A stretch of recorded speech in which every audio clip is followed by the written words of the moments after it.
दोस्तों, बहुत सारे लोग जिन्होंने लोन लिया है वो बढ़ी हुई ईएमआई से निपटने की तैयारी में लगे हैं। लेकिन इसी बीच देश के केंद्रीय बैंक भारतीय रिजर्व बैंक यानी आरबीआई के एक फैसले से उनकी परेशानी और बढ़ जाएगी। हालांकि एफडी कराने वालों को यह फैसला फायदा पहुंचाएगा।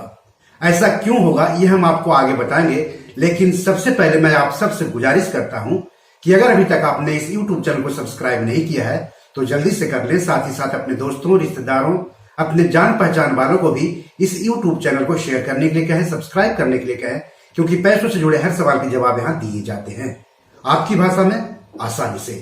तो चलिए आगे बढ़ते हैं। तो दोस्तों, दरअसल रिजर्व बैंक ने एक बार फिर से रेपो रेट में तुरंत प्रभाव से 0.50% की बढ़ोतरी कर दी है। इस फैसले से नीतिगत रेपो दर तत्काल प्रभाव से 50 आधार अंक यानी 0.50% बढ़कर 5.90% हो गया है। वहीं सीमांत स्थायी सुविधा यानी एमएसएफ और बैंक दर बढ़कर 6.15% हो गई है। 28 से 30 सितंबर तक हुई बैठक के दौरान यह फैसला लिया गया। अब रेपो रेट क्या होता है वो जान लीजिए। रेपो रेट वह रेट होता है जिस पर आरबीआई बैंकों को लोन देता है। रेपो रेट बढ़ने का मतलब हुआ कि बैंकों को आरबीआई से महंगा लोन मिलेगा, और जब बैंकों को महंगा लोन मिलेगा तो फिर बैंक भी अपने ग्राहकों को महंगा लोन देंगे। रेपो रेट बढ़ाकर बेलगाम महंगाई पर काबू पाने की कोशिश की जाती है। हालांकि जब रेपो रेट घटता है तो बैंक लोन को भी सस्ता करते हैं। तो रेपो रेट बढ़ने का आपके पैसों पर, आपकी जेब पर क्या असर होगा वो भी जान लीजिए। पहला असर तो यह होगा कि बैंक एफडी और आरडी पर ब्याज दर और बढ़ाएंगे, यानी एफडी और आरडी कराने वालों को अब और फायदा हो सकता है आने वाले दिनों में। और दूसरा असर यह हुआ कि जिन लोगों ने लोन लिया है या जो लोन लेने जा रहे हैं उनको अपनी जेबें और ढीली करनी पड़ेगी। ऐसा इसलिए कि बैंक लोन पर ब्याज दर और बढ़ाएंगे, जिससे ईएमआई महंगी होती जाएगी।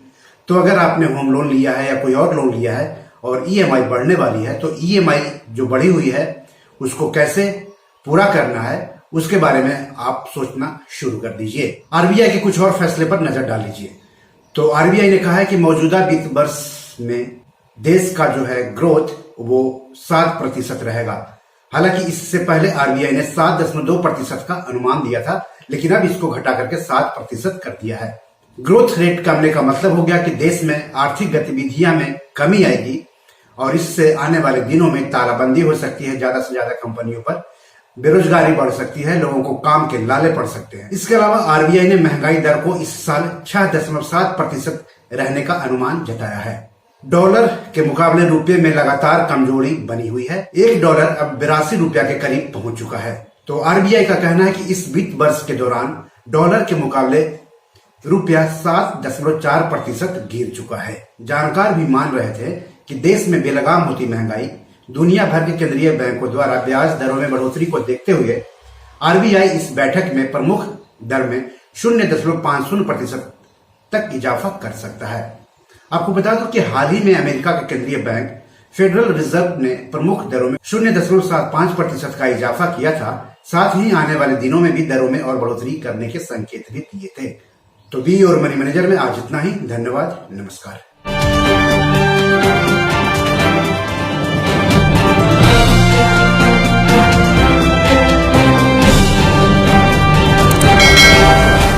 दोस्तों, ये मेरी 7 किताब है जो कि amazon.com पर पब्लिश है। आप इसे डाउनलोड करके पढ़ सकते हैं। इन किताबों के लिंक्स इस वीडियो के डिस्क्रिप्शन में दिए हुए हैं। इन 7 किताबों में से 5 किताब मनी मैनेजमेंट पर है, यानी पैसा निवेश करके अधिक पैसा कैसे कमाएं पर आधारित है।